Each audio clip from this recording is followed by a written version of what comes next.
Hello viewers, so in this video we are going to talk about the very famous poem Pied Beauty, which has been written by G.M. Hopkins. His full name was Gerard Manley Hopkins.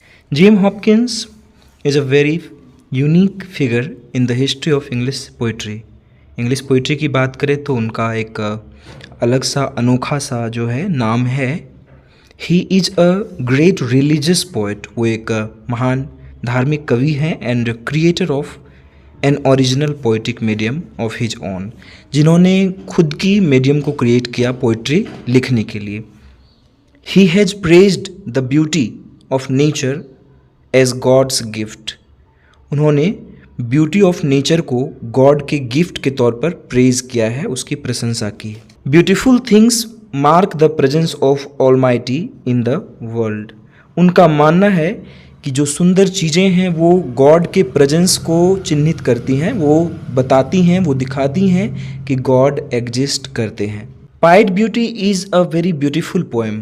कविता की बात करें तो काफ़ी सुंदर सी कविता है जो कि Hopkins के द्वारा स्वाभाविक है, लिखी गई है. It deals with religious themes. यह रिलीजियस थीम्स के बारे में है, यानी रिलीजियस चीज़ें नेचर के बारे में डिस्क्राइब करती हैं, साथ ही साथ गॉड के एग्जिस्टेंस को भी ग्लोरीफाई करती हैं, गॉड को ग्लोरीफाई करती हैं. इट वॉज कंपोज्ड इन 1877. यह 1877 में कंपोज किया गया.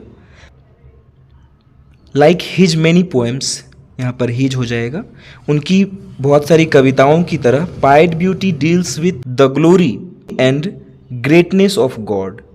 गॉड के ग्लोरी यानी उसकी जो शान और शौकत है, उनकी जो महानता है, उसको लेकर उन्होंने बात की है. Hopkins noticed unexpected beauty in nature.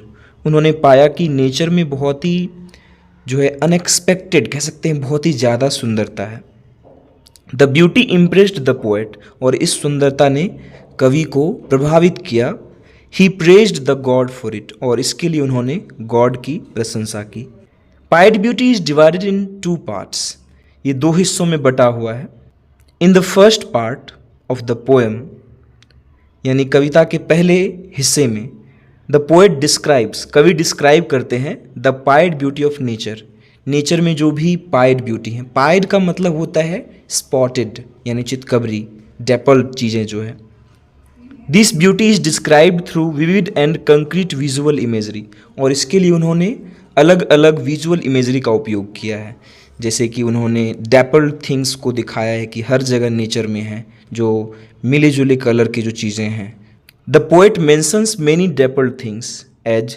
वे बहुत सारे डेपल्ड थिंग्स को यानी चितकबरी चीज़ों को, पाइड चीज़ों को वो मेंशन करते हैं. वे कहते हैं द स्काइज, यानी स्काई जो है वो भी डेपल्ड है. द रोजेस भी डेपल्ड होते हैं अलग अलग कलर्स के. चेस्टनट्स, लैंडस्केप भी जो है वो भी डेपल्ड हैं, etcetera. According to Hopkins such beauty is found everywhere. और उनके हिसाब से ऐसी सुंदरता हर जगह पाई जाती है.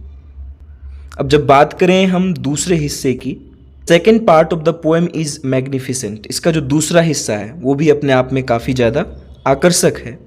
Here the poet praises. और इस हिस्से में कवि प्रशंसा करते हैं गॉड, ईश्वर की, फॉर हिज इटर्नल ब्यूटी, उनके जो है शाश्वत सुंदरता के लिए, यानी ऐसी सुंदरता जो कभी खत्म ना होने वाली है, नष्ट ना होने वाली है. ही प्रेजेज हिम.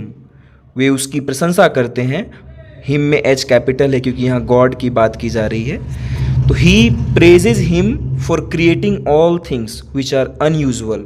मतलब सारी चीज़ों को बनाने के लिए वो प्रेज करते हैं जो कि अनयूजुअल हैं, काफ़ी अस्वाभाविक हैं.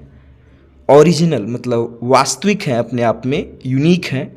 एंड स्ट्रेंज, और काफ़ी ज़्यादा वंडरफुल भी हैं. In the last line of the poem, कविता के आखिरी पंक्ति में, पोएट प्रेजेज, यहाँ द भी लगा सकते हैं, the poet praises God for varied beauty. अलग अलग तरह की सुंदरता के लिए वो गॉड की प्रशंसा करते हैं. The present poem is an example. यानी यह जो कविता है एक उदाहरण है of the poetic technique used by Hopkins. Hopkins के द्वारा जो पोइटिक टेक्निक यूज़ की गई है उसका एक बहुत ही बढ़िया उदाहरण है. It is a curtailed sonnet. यह एक कर्टल्ड सोनेट है. It's octave has only 6 lines. इसके ऑक्टिव में सिर्फ 6 ही लाइनें हैं, जबकि होती 8 लाइनें हैं instead of 8 lines. It's sestet, और इसकी जो सेस्टेट है जिसमें 6 लाइनें होनी चाहिए उसमें 4 लाइन्स है इंस्टेड ऑफ 6।